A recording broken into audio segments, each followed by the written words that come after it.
Let's make it a good day. Coming up today, things are getting juicy on Real Housewives of Beverly Hills as Erica Jane drops more bombshells about her troubled marriage. And things are getting real honest. Let me tell you. And things are getting real honest on the set of Fast and Furious. It's all in the hot dish. Then it finally happened. I went to Town Ball. I am thrilled to be here, and I'm Jason Matheson from The Jason Show. Was it a home run or a strikeout? I'll have highlights just ahead. And it's the video we can't stop watching. It's a roller coaster ride like no other. Girl meets bird. Here we go. Let's make it a good day. We do it our own way. Let's make it a good day.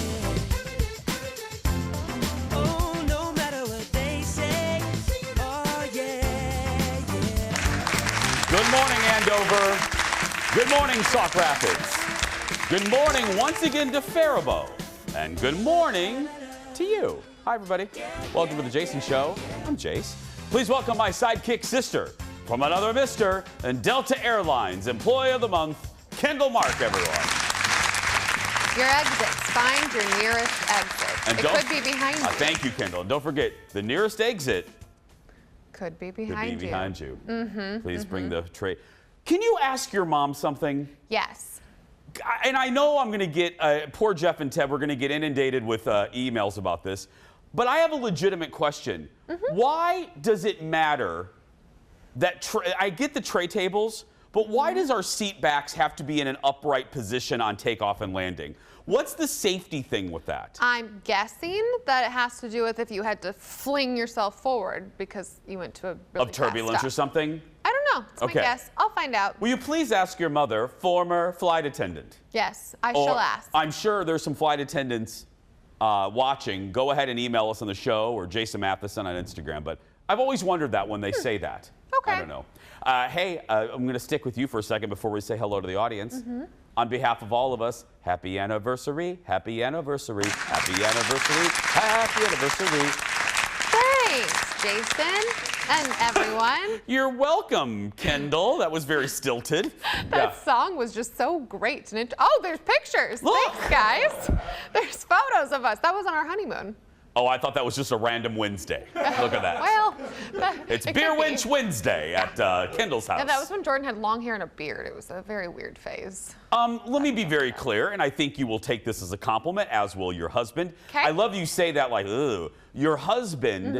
Your husband is a very good-looking guy. You could wear a space, he could be wearing a space alien outfit and still be attractive. Even later hosen. Even later hosen. Thank you. Yes, 4 Yeah. years. Woo, woo. But you've been together how long, my dear friend? About 7 years. Does it feel like that long? Isn't that the thing that's when you get itchy? 7-year itch? Isn't that 7-year what itch, Marilyn yeah. said? Yeah. I wouldn't say that on your anniversary, but that's just me. I don't feel that way. I was saying Marilyn said that. Okay, now one more thing before we get to the audience. I would like you, let's focus on the positive. What is your favorite thing about your husband? I think my favorite thing about him is that he's probably one of the most I don't want to say selfless, but also just like very self-aware and he doesn't ever need the light shined on him. He's very much like he wants to shine it on other people, and he's very confident in what he brings to the table.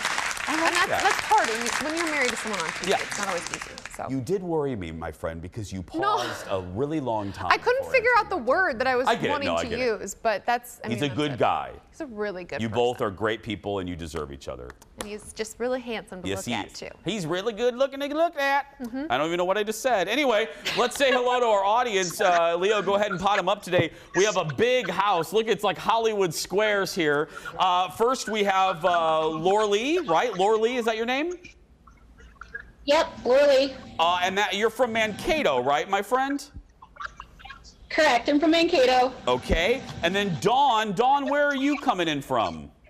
Elbow Lake, Minnesota. Oh, where is Elbow Lake? I've never been there. Oh, well, you should come. Oh, yeah. Well, where is it at, though, in the state? So if you travel up the interstate towards like Alexandria, Yeah. Elbow Lake is positioned between Fergus, Morris, so we're kind of in the middle of that. Oh, perfect. And then we have Roxanne. Hi, Roxanne. Hi. Hi, sweetheart. Where are you coming in from, Roxanne?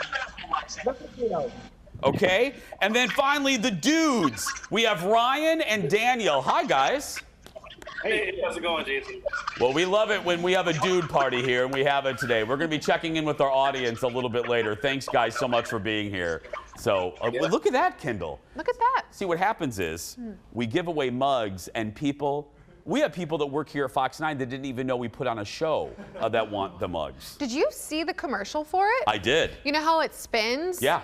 It also winks. You right. wink. Your face winks. I know. Ding! It's a little creepy. It's awesome. Yeah. Let's get started. Roll it, Leo. It's time for the hot dish. Here we go. Oh, the spoon's down there. I'll just go like this. I'll eat with my hands today. Not sanitary. No, it's fine. The drama is getting real on the Real Housewives of Beverly Hills as we witness what went down after Erica Jane filed for divorce. Because again, even if you don't watch this stupid show, you guys know about this divorce shenanigans. Last night in Palm Springs, Erica revealed a few bombshells. Look at this. It's not okay, and it's not going to be okay for a long time. You've been married to somebody for 20 years, and you know that he is not mentally well. He didn't come home and you're like worried as he went looking for him? I was just assuming he was with some other woman. What? Okay, so she claimed her ex cheated on her and was mean to her and kept secrets from her. All the other women showed their support at first. Now, here's the deal. If you don't watch the show to bring you in, all of the women thought that this marriage was great, that Erica had a wonderful life. She was rich. Her husband, you know, they looked like they lived separate lives, but happy lives. There wasn't really any sign on the show that there was trouble. So just to get you caught up. So right now, speaking of being caught up, all the women seem to believe Erica. They're all very much like, girl, we're here for you. But in the mid-season trailer, you know, where they go, you know, for the rest of the season on Real Housewives, many of the women start to question how much Erica knew about the scandal involving her husband. Look at this. If what Tom did is true, then Tom. If he stole the money, I'd like to know where it is. The story isn't credible. There's lies all over the place. I'm asking you to believe in me instead of an article. Have we been duped by the lies? You ever call me a liar again, I'm coming for you. You think those were empty threats? I don't care if they're empty threats. Guess what? I'm not threatening, I'm promising. Look at me. Look at my life. Wow, that whole thing is like a Jason Show staff retreat. Coming for you. Right, Brad? That's what it's like. Yes, Jason. We're at the Red Roof Inn, we just fight. All the time. All the time, Brad. Sutton seems to be the one questioning Erica the most. If you don't, again, Sutton was the one where Erica goes, if you ever call me a liar again, I'm taking you down. It's no wonder daytime soaps are in the turlet. Who needs fake drama when you have this crap? I know, and like, can I just comment on the very interesting hairstyles and excessive everything on that show too? I have no idea what's going on most of the time, but I'm just still like, huh. Oh, that's why Beverly Hills is the best. Because some of the other cities, they're fake rich. Yeah. Or as Bethany says, all show and no go. Yeah. These ladies are real rich. They're like level really rich. 7. Not all of them, but they're like Kyle's really rich. Kathy Hilton, her name's on hotels. Yeah. She's real rich. Right. Some of the other housewives, you know, not so much. Sure. That's why this is fun to watch. This is the best season. This is one of the best seasons of any housewives of any franchise. Okay. It's juicy. Do you think she'll end up maybe going to prison? Possibly. Whoa. I love Erica, but I don't know. Don't know. I love her, but next in the dish, 5 high schoolers walk into detention, but only 4 make it out alive.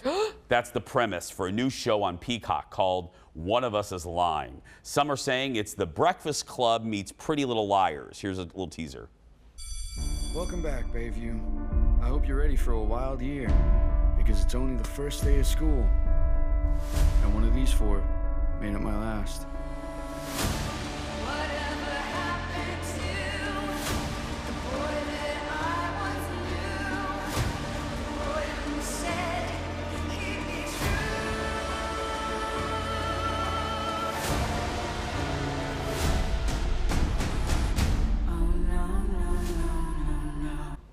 The show is based on a best-selling book. It looks good. I did not read the book, but I might watch this. There's nothing else to watch on Peacock. Yeah. Yeah. Yeah. That was a cat noise, by the way. That was not a peacock. Yeah, no, I think I made a meow. Yeah. Sorry, everybody. I can't make peacock That's noises. all right. Can you do it for me? Yeah, sure. Like, you want one right now? Okay, ready, set. Yeah. That's a peacock mating. That's like a mating call. Okay, thank you. Yeah. No, I did not read the book. I don't know how they're. I don't really know how they're going to stretch this into a whole series. It seems like more of a movie, but I could be wrong. Yeah. Like it's going to get a little weird. Looks a little Gossip Girly to me, a little bit. But with death. Sure. Yeah. And the new Gossip Girl, speaking of that, is in the toilet. Do people like it? People do not like it, except Jeff. Executive producer Jeff just gave me a thumbs up. It's getting so horrible reviews. Oh. Yeah. The original was so good. Yeah. They had really ugly people on that show. So hideous, all of them. All of them. We have a lot more to come. Stay right there. We'll be back right after this. Back in a moment, my friends. Don't go anywhere. Holy 2005. Dax Holt is next with deets on his chat with the Hill star Spencer Pratt. What is the drama-filled reality star up to now? We'll find out. Then, just when he thought it was safe to go on a roller coaster, this happened. It's girl versus bird at the amusement park. And we couldn't wait for this show to drop, and it's here. Netflix's new dating show, Sexy Beasts. Producer Ted is using his animal instincts to give us a comprehensive review. That and more just ahead.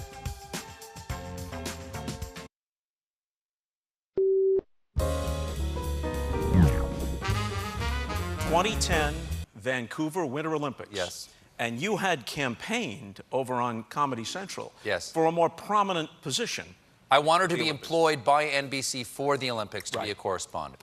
You came into the studio one night, and you did something that I had always wanted to do. And whenever I did it, if we were on tape, some version of it, they snipped it out because they wanted the illusion to be maintained. But you busted through that wall. Let's show them what I felt your feelings and did it. Go. Oh, do you mind if I warm up? Why don't you toast some marshmallows back there? Oh. We gotta go. Oh. Oh. Oh. Yeah. Oh. This is so nice. This is really lovely in here. Oh. You know, it's the authenticity. Yeah, that's that what I we really strive appreciate for. about NBC. Completely authentic. Everything's real. Completely real fireplace. It's the illusion, Kendall. It's TV. It's all an illusion. All an illusion. You and I really don't look like this in real life. No. No. Optical illusion, people. That's right. Bob Costas on The Late Show. Our hot dish continues with our insider to the stars. He looks just like he does in real life. From the Hollywood Raw podcast, please welcome back to our show, Dax Holt. Hi, Dax. Hello, Jason. And as you can see, I'm standing on a balcony overlooking the skyline of Los Angeles at sunset right now. That's right. It's beautiful, Dax. That's really your background. You had a name that I know I covered a lot in the early 2000s, Spencer Pratt from The Hills. Wow. Oh, my God. Jason, this was probably my favorite interview of all time on the Hollywood Raw podcast. What? Yes, he was the perfect guest. So, you know, our whole thing is we like to kind of reveal that fourth wall of Hollywood, kind of tell the real stories behind the stories, or, you know, like there's just so much that goes on in Hollywood that like the general public doesn't know about. And that's the stuff that we find super fascinating. So to have Spencer Pratt on, who has absolutely no filter whatsoever, was magical. And not only that, like you, I have covered him for so long. Yeah. And being at when I was at TMZ, I mean, half my job was finding these great photos, and a lot of them were Spencer and Heidi back in the day. I mean, these staged, like hammed up photos that they used to do were gold for me that I get to pitch out on the show. And so we got into all of that. And, you know, the funny thing, I thought that the staged, like crazy cheesy photos was their idea. Well, apparently they were working with a PAP agency back in the day, and that guy, whoever it was basically saying over in the UK, these hammed up photos, people love them and no one's doing it here. You guys should really try it. And that's where the idea came from. And I said, Spencer, like, I know that you made money off those photos. Like, that's not a surprise, you know, like maybe to the general public that would be a surprise. But for me, I know that you were getting at a cut. How much money did you make off of all of your stage photos over the years? He said, easily over $1 million. What? Yeah. Over $1 million in those cheesy photos that I loved so much. Not only that, I said, you know, did you ever get nervous that like you guys were kind of, because it's an untold thing in Hollywood that people hire the paparazzi or will tip them off to where they're going to be. Like all the celebs do this. This is not a surprise. I am not against it at all. I think there's a very much give and take relationship with paparazzi. They need celebs. Celebs also need paparazzi to kind of stay relevant and in the newspaper, or not newspapers, but on the websites and all that kind of stuff. And he said, you know, when I found out Brad and Angelina were doing stage photos, I figured, oh, okay, I guess we can do it as well. And I was like, what? What do you mean Brad and Angelina? And he said, yeah, I was working with the head of Us Weekly at the time, and Brad and Angelina were setting up paparazzi photos for their first, like, shots of them together over in Africa. And I'm like, well, that's news to me. I mean, it was just like information after information with this guy that was mind-blowing. I loved this interview so much. I don't mind saying that he made it, and I think he would even agree, at the height of his popularity, he made it sometimes difficult to like him. I mean, he was just, I remember just, ugh. What is he like now? Did you find him likable? Oh, I found it. But you got to realize, like, that's a character he plays. Yeah. You know what I'm saying? Like, he understands that to be a villain is sometimes the best role that you can have on a TV show. People love to hate them. And so I think he played that role perfectly. And you've got Elsie showing up on screen right now. We asked him about Elsie. When was the last time you and Heidi spoke to Elsie? And he goes, what was funny is, you know, back in the day, there was all these like fake stories coming out about us. He's like, and it would make us a lot of money. And he said the divorce story came out. Elsie reached out to Heidi and said, congratulations, I told you so, finally. And he was sitting right next to Heidi that whole time, and the story was fake. So, I mean, it was just so good. I loved him. I think that's the one thing about our podcast is we like to humanize Hollywood. And everyone that we've had on, I think you can go into our interviews with one perception of the person and probably leave with a very different perception because we like to humanize them. I love that. Oh, and by the way, Dax, if you want, I'll call you a little bit later. We're going to Disney World again in October, where we're going to have a plaid. So, I mean, if I have space available, I'll try to hook you up. If you have space available? Yeah. Well, I can only have so many people, Dax, and if I can get a slot in there for you, I'll let you know. When are you coming out here to the OG one? Well, when you can get me in a Club 33, that's when I'll come out there. I have to say, it burned pretty bad last week watching that video. Oh, I know it did, and I loved it. Dax Holt, everybody. You can find the Hollywood Raw podcast wherever you get your podcast.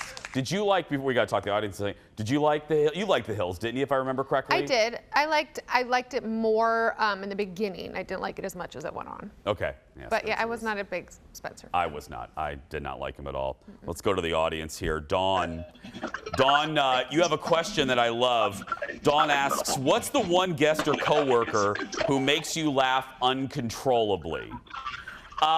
You know, I gotta say, you know who makes me laugh, and it is Jeff, like coworker-wise, because I've known Jeff for so long. So we have so many inside jokes that we can just go, and we speak in code that he makes me just die laughing.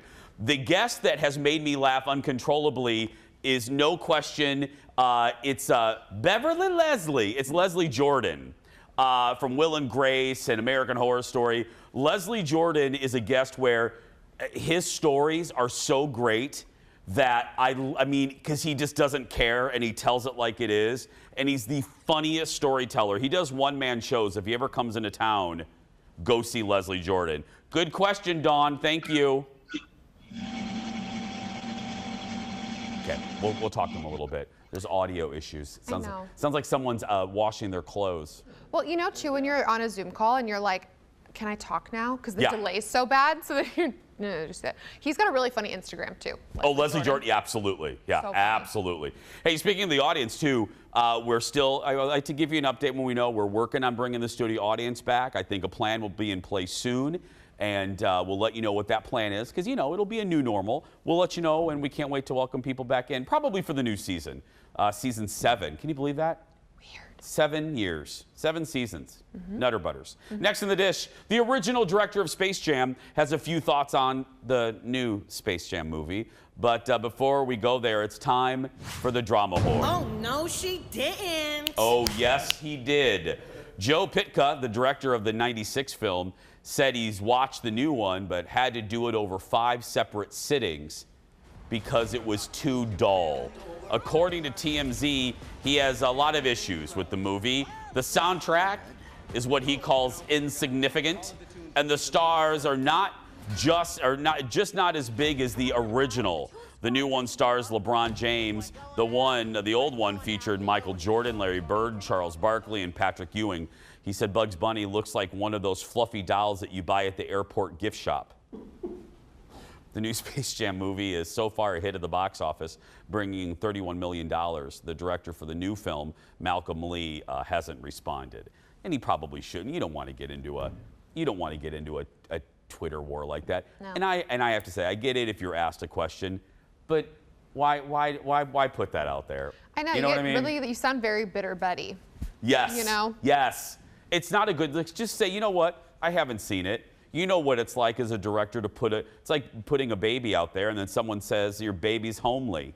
You know, you probably wouldn't have liked it. You probably didn't like bad reviews for your Space Jam movie. Right. Because that movie wasn't universally loved. No, I mean, and all you have to say if somebody asks you and you really don't like it or whatever your thoughts are, just like, I mean, I liked mine better, duh. Yeah. I mean, just something flippant like that. Yeah, oh, look, your baby has really nice eyebrows. You know? Great. One great eyebrow. Yeah. Next in the dish, The Rock really doesn't like Vin Diesel. A few weeks ago, we talked about the one-time feud between the two.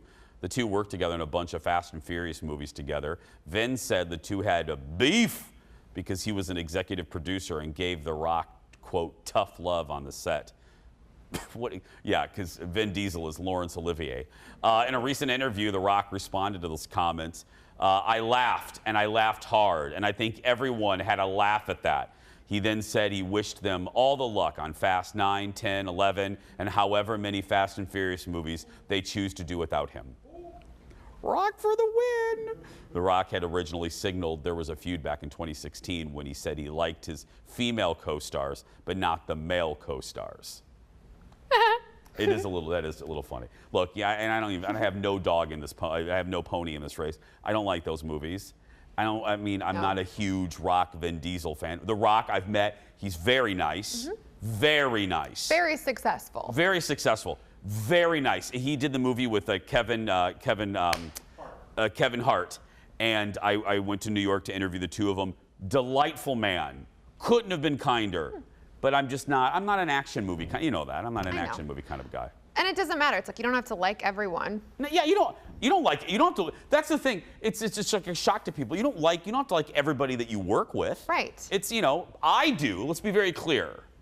Most days. I'll submit my list. I don't like this person. I don't like Ryan. Anyway, we're going to take a break. We'll be back right after this. Back in a moment, everybody.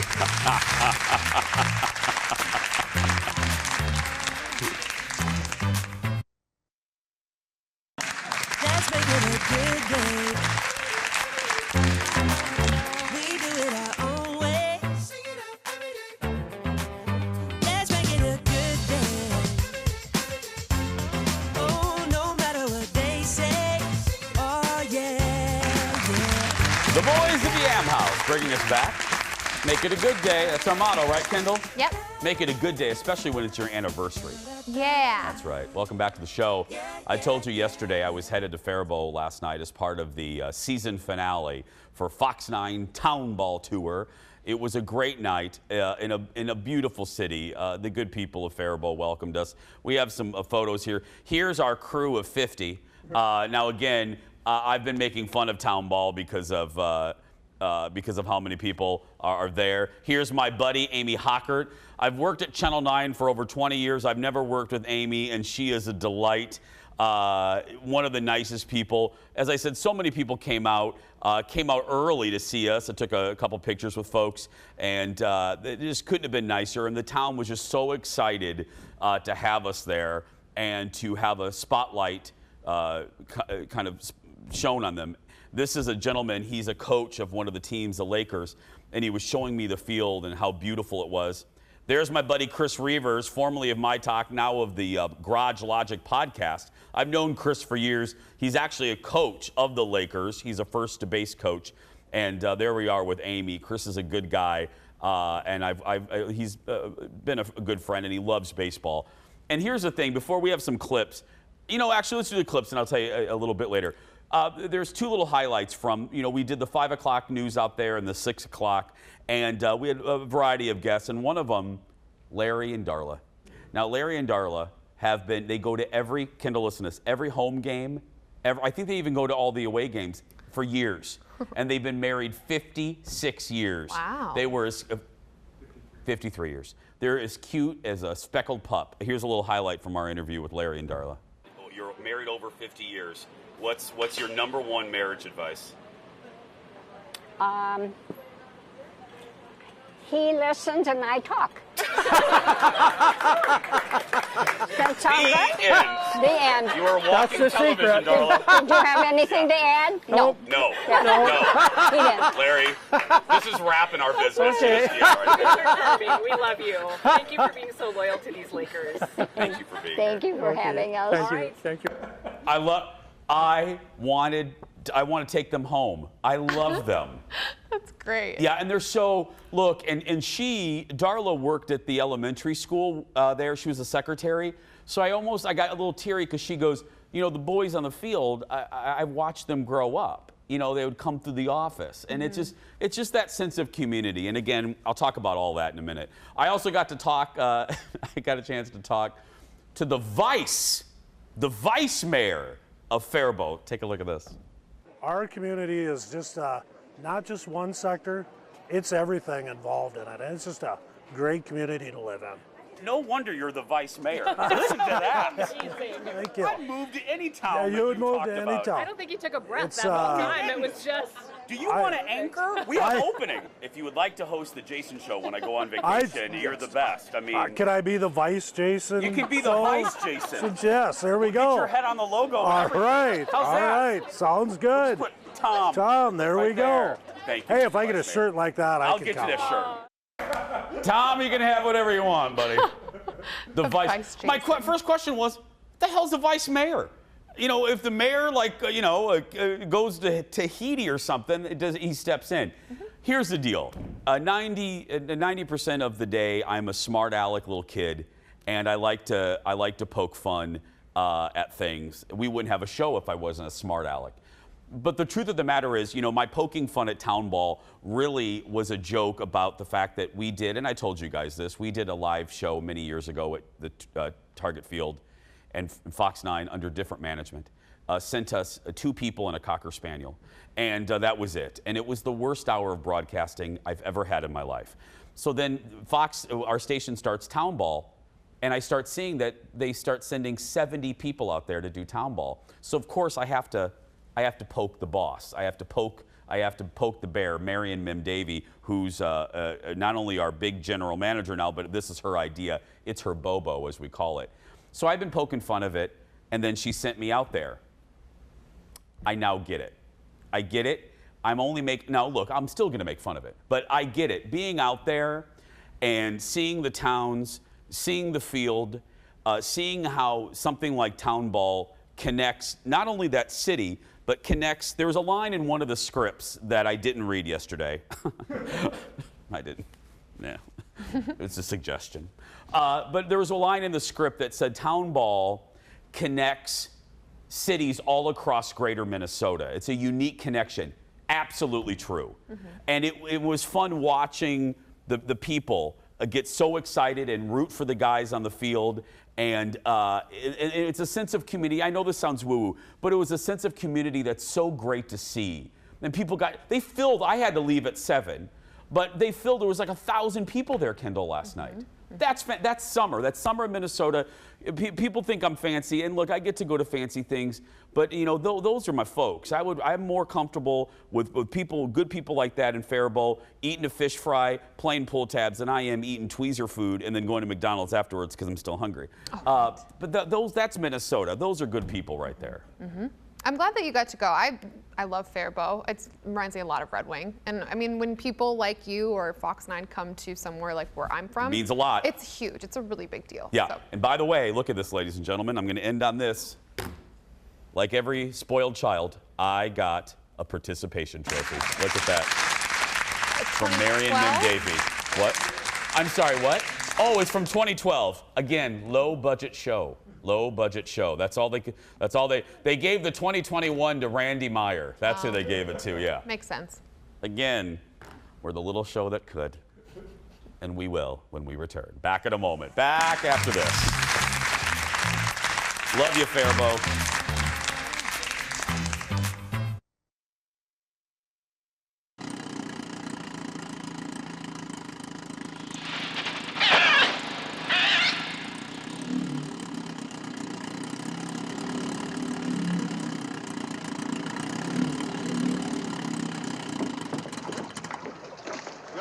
Yes, I think so.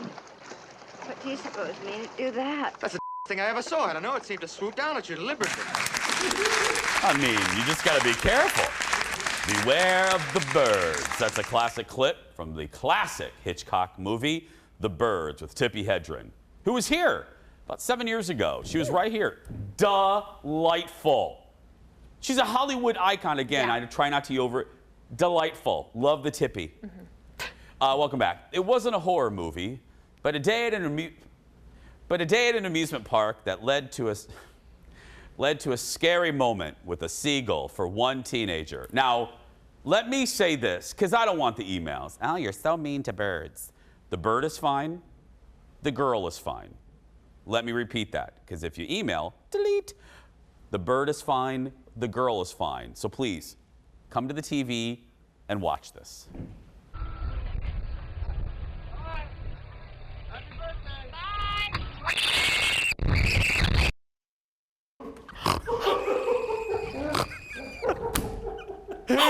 Here it is, an instant replay, slow motion. Oh, there we go. It's a bird. It's a bird. Now she's gonna get off. There we go. Oh my goodness. Two teen girls were, sure, one more time, Leo. Here we go. Two teen girls were on the slingshot ride at Wildwood, New Jersey. After the ride blasted off, one of the girls was smacked into a seagull. She managed to pull it off her face and neck. Here's it one more time. Caw-caw! The bird flew away. The bird's fine. She only had a tiny cut on her neck. She deserves like lifetime passes. I would have been losing my mind crying. She was just like this. Get off, girl. I wonder, because when something like that would happen to you, like if you even know what it is, or if she was like, what is happening? Because it's so fast and so, like, who does that happen to? Well, Kendall, I'm pretty sure when a giant seagull hits you in the face, you probably might know it's a bird. Well, once she, like, got it off, I think she did. It was like, oh. Was that a bird? That is reason one, oh God, we keep, it is reason 152 why that slingshot ride, it is a big no. It is a blank no. No. You insert any of your favorite bad words in front of no, that is how I feel about the slingshot ride. And I'm a rider. You ride the rides. I ride the rides. Yeah. Not the slingshot. Ooh. The girls talked about the experience. Look at this. I knew there was no going back. It was just going to hit me. And I didn't know what to do, so I wait for it to spin over. And then I just grabbed it and threw it off me quick. One more time. There we go. I mean, Oh my gosh. I could watch this on a loop all day long. Boom, get off. Again, look how she is just calm as a cucumber. Oh. I mean, what other option do you have? You can't move. No. You just have to just do it. The worst I've had as a ride goer, I've swallowed a bug on a roller coaster, a large bug. Yeah, like. I did one of that when I did that when I was bored once. Just not on a roller coaster. I'm sorry, what? A small town. You did what when you were bored? Well, we'd put like crickets in our mouth and we'd see who could spit them out the farthest.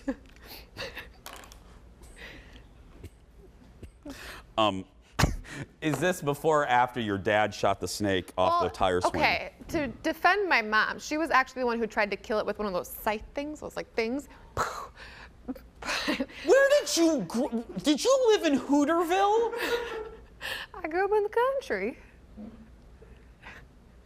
Your mom, a shotgun? No. Oh. Well, no. So she got me off the swing. I jumped off, and then she was really mad at it, and she couldn't find a shovel, so she got one of those like blade scythe things, and she went after it, but it was like, and then I was screaming, so she was like, dang it, gotta grab the kid. So she grabbed the kid, and it went away, and then 2 days later, my dad found it and shot it, and that's when he threw it over to try to get in the river, and it got stuck in the tree, and then the eagle came and took it away.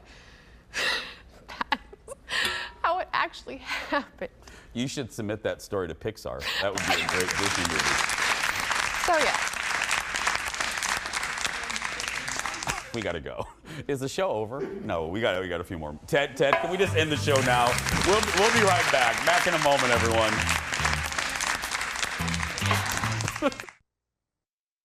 You're the best looking devil I've ever seen. This is really weird right now. Would you count this as a weird experience for you? Cheers. So I like your fin. So what if I pick you and I'm not what you expect underneath? Oh my God! I've kissed this girl and I don't know what she looks like. I'm literally just like in love with the moment. Pull.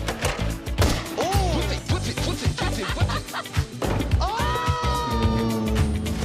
Time has come. This is gonna be really tough for me. I can't choose both of you. I've made my decision. My sexy beast is...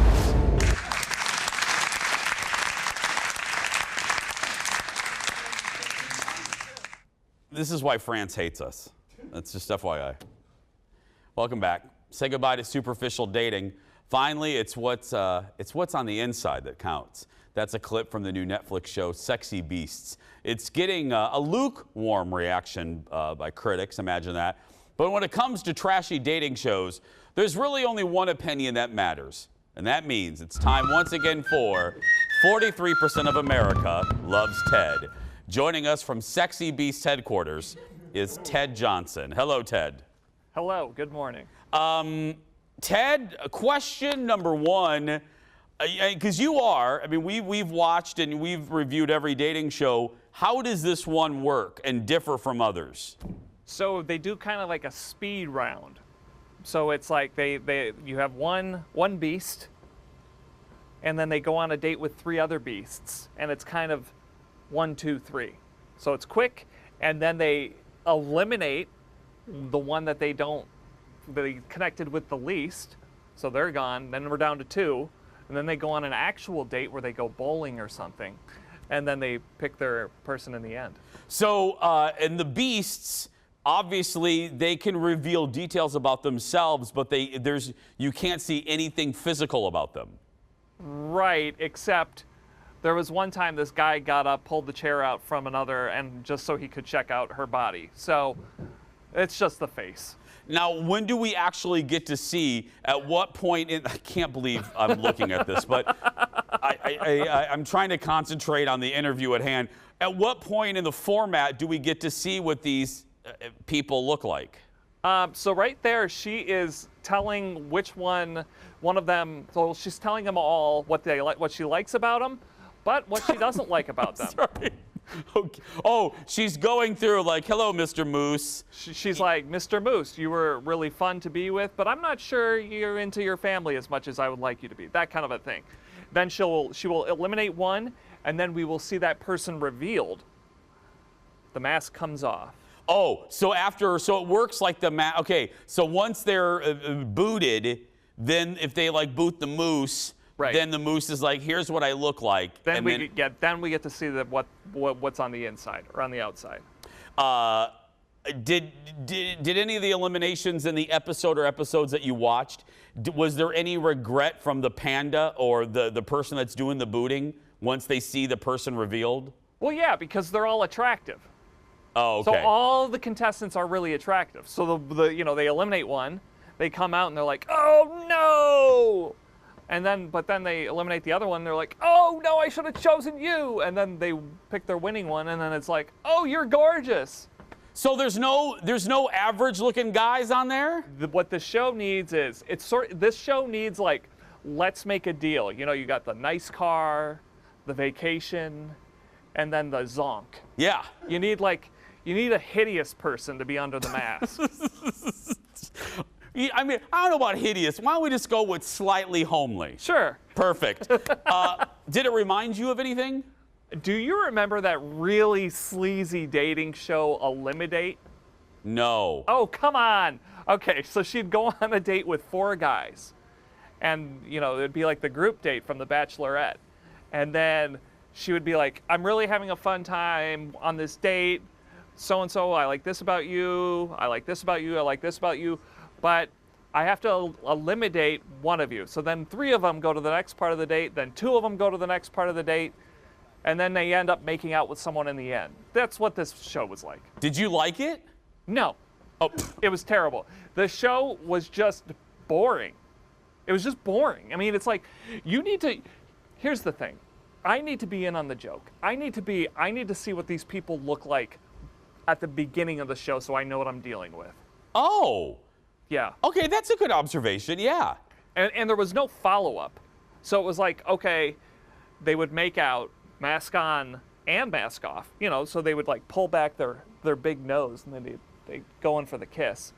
And then they would make out afterwards, but then the show just ended. I need to know, did this couple go on another date? Yeah. Are they engaged? You know, what's the deal? So big thumbs down. Do not waste your time with Sexy Beast on Netflix, right, Ted? It's 25 minutes. It's harmless, but yeah, it's a waste of time. He is not a waste of time, and he's still single. It's Ted Johnson, everybody. Thank you, Ted. Goodbye. Goodbye. That's very abrupt. We're going to take a break, and we'll be back right after this. Back in a moment.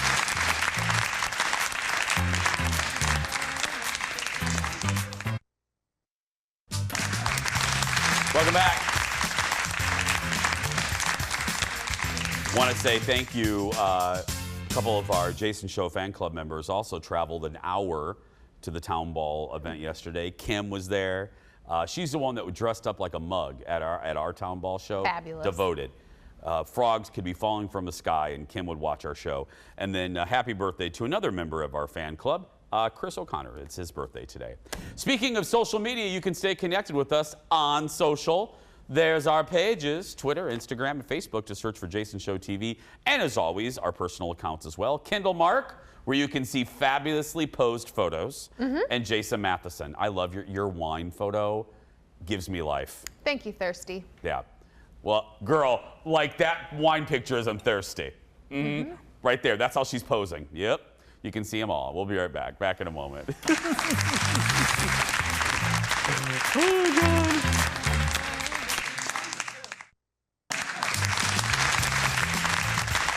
Kendall, let's say goodbye to our audience, shall we, today? Okay.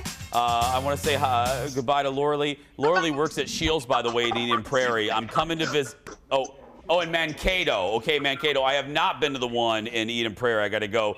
Dawn, thank you for being here. Ryan and Roxanne. Oh, Mankato. Oh, wow. Okay, there's a lot of sound. Thank you, guys. We got to go. We're hearing feedback. Wow, there's a lot of feedback. They have the sound on too long. Daniel said he met me at a casino and I was nice. Thank goodness I wasn't. Did you win? You must have won. I don't know. Hopefully. I hope so. Tomorrow on the show, Christoph the Magician will join us and talk about how he kept the magic alive during the pandemic. But right now, that's going to do it for us. If you're watching and you're a kid that's being bullied, you go out there and be yourself, because nobody can tell you you're doing it wrong. Have a great day, everybody. Stay cool out there, and we'll see you tomorrow.